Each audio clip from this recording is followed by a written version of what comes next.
आपने पुस्तकालय यानी लाइब्रेरी तो जरूर देखी होगी, उसमें गए भी होंगे। हो सकता है कि आपने चलती फिरती लाइब्रेरियां भी देखी हों। लेकिन क्या आपने ऐसी लाइब्रेरी देखी है जिसे घोड़े चला रहे हैं? जी हाँ, ऐसी ही एक लाइब्रेरी से आज हम आपको रूबरू करवाने जा रहे हैं। पहाड़ों की चलती फिरती लाइब्रेरी, घोड़ा लाइब्रेरी, जो इस वक्त आपदा के समय सुदूर गांवों में पहाड़ों पर बच्चों तक पहुंचा रही है किताबें।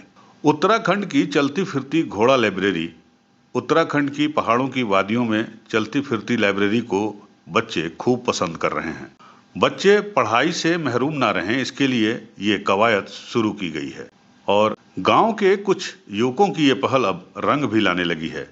साथ ही साथ इसमें स्थानीय लोगों का सहयोग भी मिलने लगा है। जैसा कि आजकल वर्तमान में अधिक वर्षा होने के कारण विद्यालय बंद हैं और काफ़ी रोडें टूट भी गई हैं।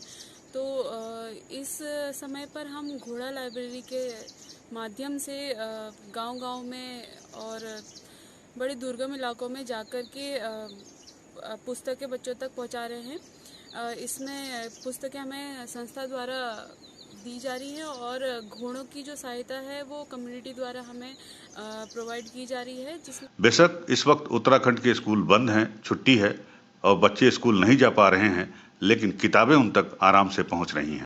जी हाँ, हम बात कर रहे हैं नैनीताल जिले के सुदूरवर्ती कोटाबाग विकास खंड के गांव बागनी, जलना, महलधुरा, आलेख, गौतिया, ढिनवा खरक, बांसी, जहां भयंकर बरसात के बाद हुई छुट्टियों में भी संकल्प यूथ फाउंडेशन संस्था की मदद से बच्चों तक बाल साहित्य और दूसरी किताबें पहुंचाई जा रही हैं। जैसे कि हमारे यहाँ बहुत एक घोड़े में किताबें लाई थी, उसमें लिखा था घोड़ा लाइब्रेरी। हाँ, और हमने उसमें से उन्होंने हमको बहुत सारी किताबें दी कहानियों की पढ़ने के लिए। हमें वो अच्छी लगी और जैसे जैसे सोजा उल्लू, लाइटनिंग, महागिरी जैसी और बहुत सारी किताबें पढ़ने के लिए दी। गर्मी की छुट्टियों से शुरू हुआ घोड़ा लाइब्रेरी का ये सिलसिला बरसात की इस वक्त मुसीबत में भी लगातार जारी है और पहाड़ के बच्चों के लिए एक संजीवनी का काम कर रहा है। आपको पता है कि उत्तराखंड में विगत 15-20 दिनों से मूसलाधार बारिश और अतिवृष्टि के कारण तमाम स्कूल बंद हो गए हैं। कई गांवों में बादल फटने से जीवन अस्त व्यस्त हो चुका है और ज्यादातर पर्वतीय गांवों का संपर्क ब्लॉक मुख्यालय से लगभग कट चुका है। इन परिस्थितियों में बच्चों की शिक्षा को लेकर भी एक बहुत बड़ा संकट सभी अभिभावकों के सामने है। ऐसी परिस्थिति में पहाड़ के बच्चों के घर तक किताबें पहुंचाने का लक्ष्य रखा गया और दुर्गम पहाड़ी इलाकों में बच्चों तक किताबें पहुंचाने का केवल एक ही रास्ता बचा था और वो था घोड़े। संस्था के project associate library coordinator Shubham Baghani ने ये पहल शुरू की, एक चलती फिरती लाइब्रेरी की, एक ऐसी लाइब्रेरी जिसके कदम पहाड़ों की चढ़ाई में भी निरंतर आगे बढ़ते रहें और इसे नाम दिया गया घोड़ा लाइब्रेरी। शुभम बघानी ने बताया कि नैनीताल जिले के पर्वतीय गांव बाघनी, छड़ा एवं जलना के कुछ युवकों और स्थानीय शिक्षकों या शिक्षा प्रेरकों की मदद से घोड़ा लाइब्रेरी की शुरुआत की गई। शुरुआती चरण में ग्राम सभा जलना निवासी कविता रावत एवं बाघनी निवासी सुभाष बगानी को भी इस मुहिम से जोड़ा गया। धीरे धीरे गांवों के कुछ अन्य युवा और स्थानीय अभिभावक भी इस मुहिम से जुड़ते चले गए। जी सर, ये जो हमारा घोड़ा लाइब्रेरी हमने जो स्टार्ट किया है, इसका मुख्य उद्देश्य है जो ये अभी हमारे पहाड़ में निरंतर स्कूल बंद है बारिश की वजह से, तो यहाँ पे बच्चे थोड़ा पढ़ाई से दूर भाग रहे हैं। तो हमारा यही उद्देश्य है कि मुख्य हम घोड़ा लाइब्रेरी के माध्यम से बच्चों को किताबें उपलब्ध करा रहे हैं, वो भी घर घर जाके। हम गांव के अलग अलग तोकों में जा रहे हैं और घोड़ा लाइब्रेरी के माध्यम से उनको बच्चों को किताबें उपलब्ध करा रहे हैं। गांव के दुर्गम पर्वतीय ग्राम तोको में घोड़ा लाइब्रेरी के जरिए पुस्तकें पहुंचा दी जा रही हैं ताकि पहाड़ के बच्चों को पढ़ने के लिए रोचक कहानी, कविताएं लगातार मिलती रहें। लेके आई थी, उसमें लिखा था घोड़ा लाइब्रेरी।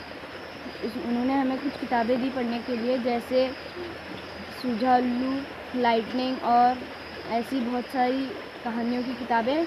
उन्होंने कहा था कि वो वापस आएंगी और हमें जो कहानी पढ़ी थी वो बहुत अच्छी लगी थी, नई कहानियाँ लेके आएंगी। उन्होंने हमें कुछ किताबें दी हैं कहानियों की।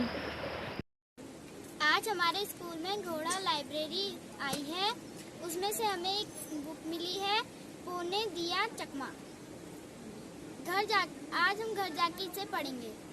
इस मुहिम की सबसे खास बात यह है कि इसमें घोड़ों का सहयोग कम्युनिटी के द्वारा किया जा रहा है। स्थानीय अभिभावकों के बीच में से ही कोई एक अभिभावक हफ्ते में एक दिन के लिए अपने घोड़े को घोड़ा लाइब्रेरी से अटैच कर देता है। घोड़ा लाइब्रेरी के माध्यम से पहाड़ों में आजकल बच्चों को किताबें बांटी जा रही हैं, तो जो भी किताबें बांटी जा रही है बच्चों को इससे काफ़ी फ़ायदा हो रहा है।